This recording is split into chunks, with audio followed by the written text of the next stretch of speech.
The first time somebody tried to tell me what my cabin was allowed to look like, they didn't send a letter like normal people. They nailed one to my gate like they were marking enemy territory. I stood there in my work boots, staring at that laminated threat flapping in the Montana wind, and I remember thinking, well, this ought to be interesting. I'd spent 10 years building that place with my own 2 hands.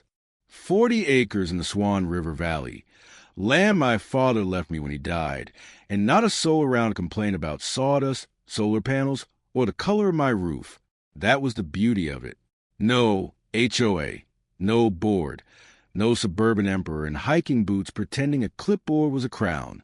Just me, the ridge, the elk, and the kind of silence that makes a man feel honest again. My name's Garrett Pute. I'm 61, retired structural engineer, former Army Corps engineers, and I built a 1,400 square foot off-grid cabin out there from the ground up, drew the plans myself, framed it myself, set up the rainwater system, solar bank, with boiler, all of it, county inspected, county approved, solid as bedrock. I knew exactly what I'd built, and I knew exactly what I owned. Then Whispering Ridge Estates showed up down the valley. You know the kind of place. Fancy rural homes for people who want mountain views without the inconvenience of actual country living. Their HOA had rules for everything. Paint colors, fences, roof lines, probably the emotional tone of your mailbox. At first, I didn't care. Their little kingdom was 2 miles away, and I figured that was far enough for everybody to mind their own business. I was wrong. One Tuesday afternoon, I found that notice nailed to my gate saying my cabin violated their aesthetic standards, and I had 30 days to comply or start paying daily fines. $250 a day. I laughed at first because it was absurd. Then I read it again and realized they were serious, which somehow made it even dumber. A few days later, I met the woman behind it, Darlene Wickham. White SUV, pressed clothes, smile like she'd been practicing how to sound polite while saying something insane. She stepped out, looked at my roof, my outbuilding, my solar array, and started listing violations like she was inspecting a prison yard. I told her this wasn't part of her subdivision. She handed me a document and said, "Not anymore, as far as the covenants are concerned." That was when I stopped smiling. The fines started rolling in. Roof color, solar visibility, general aesthetic nonconformity, which is such a ridiculous phrase, I almost respect it. It sounds official, but really it just means, I don't like looking at your place. I didn't pay. I drove straight to the county recorder's office and started pulling documents tied to my parcel. That's when I found the trick. The HOA had filed paperwork trying to extend its reach to nearby parcels using the same county road, claiming that because I accessed my land from the same route as their subdivision, I somehow fell under their authority. It was shaky, aggressive, and built on the assumption that nobody would challenge it. Unfortunately for Darlene, I read things. I called a property attorney named Cecily Harrow, and within one conversation, she told me what I already suspected. Easement access does not give an HOA control over private land. They were bluffing with paperwork, hoping I'd get tired, scared, or confused. So we filed a formal dispute and demanded they stop assessing fines. Instead, Darlene escalated. She brought out a compliance officer with a camera, started photographing my cabin to the gate, then held a so-called community meeting down at her clubhouse where she told homeowners and a county commissioner that my place was a code-deficient eyesore and my solar setup was a fire hazard. She even used a misleading photo to make the place look worse. Now, I've spent most of my life around plans, inspections, and legal documents, so I did what I always do when someone starts lying with confidence. I collected records.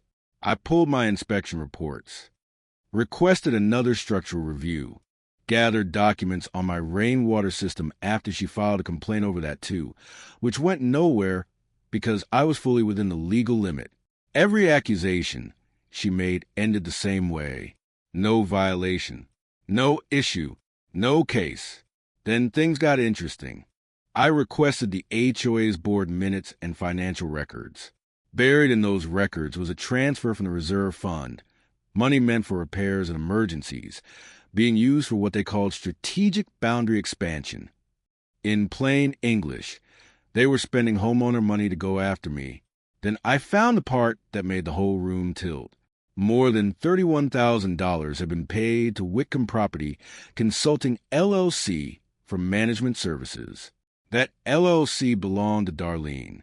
She'd been paying herself out of HOA funds while pretending this whole fight was about community standards. That's when I knew this wasn't just petty. It was greedy. Around the same time, my neighbor Bo Crest got involved. Retired Forest Service, old school Montana. Not a man who gets excited unless something really deserves it. He started asking around and found out the county commissioner Darlene had been cozying up to add family ties to the original development investors. Suddenly the smell around this whole thing got a lot stronger. And then, right when I thought I had the key pieces, I found the document that ended it.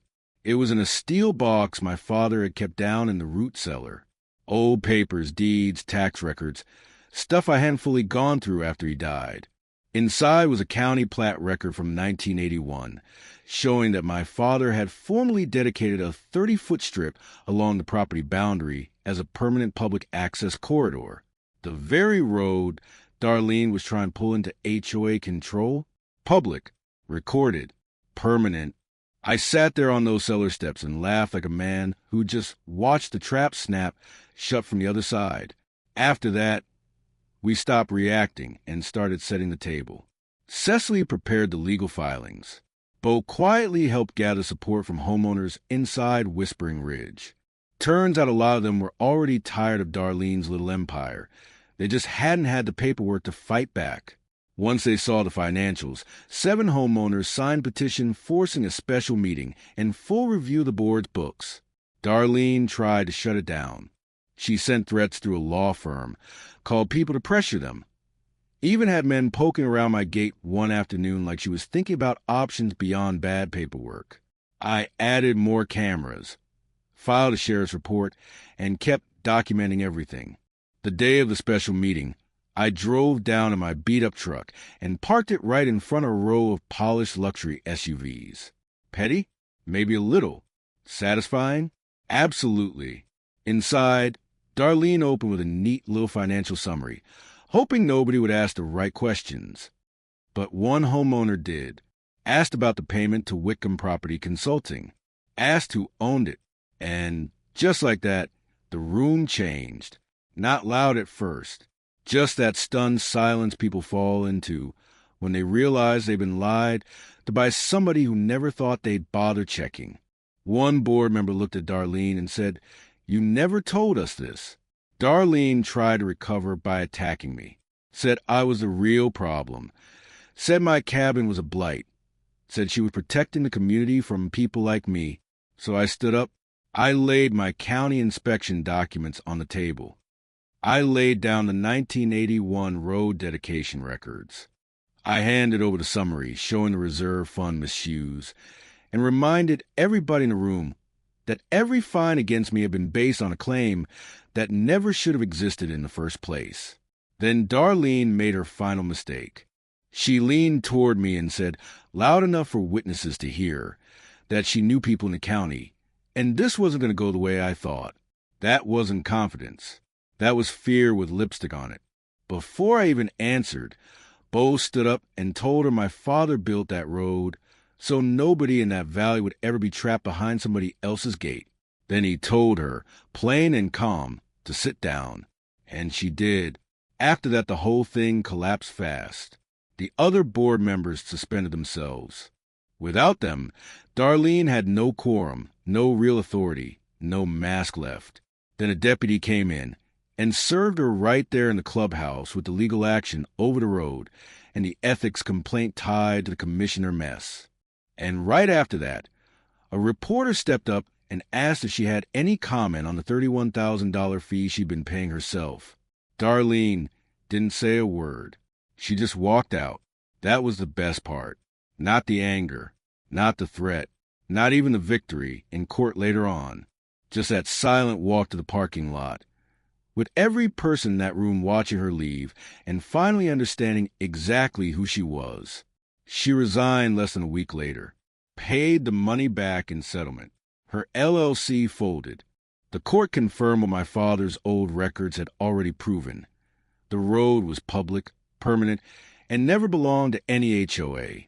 Whispering Ridge got a new board, better people, lower dues, and a hard lesson in what happens when nobody checks books. My cabin's still there. Same roof, same solar, same quiet, same gate. With the cameras still watching that public road my father protected 40 years ago. And I'll tell you what I learned from all this. The dangerous part isn't just one power-hungry person. It's how long decent people will tolerate nonsense before somebody finally stands up and says, "No, show me the paper." So let me ask you, when someone uses rules to grab power they were never meant to have, is fighting back hard just justice? Or does it become revenge? And have you ever dealt with an HOA or somebody like Darlene who thought nobody would challenge them?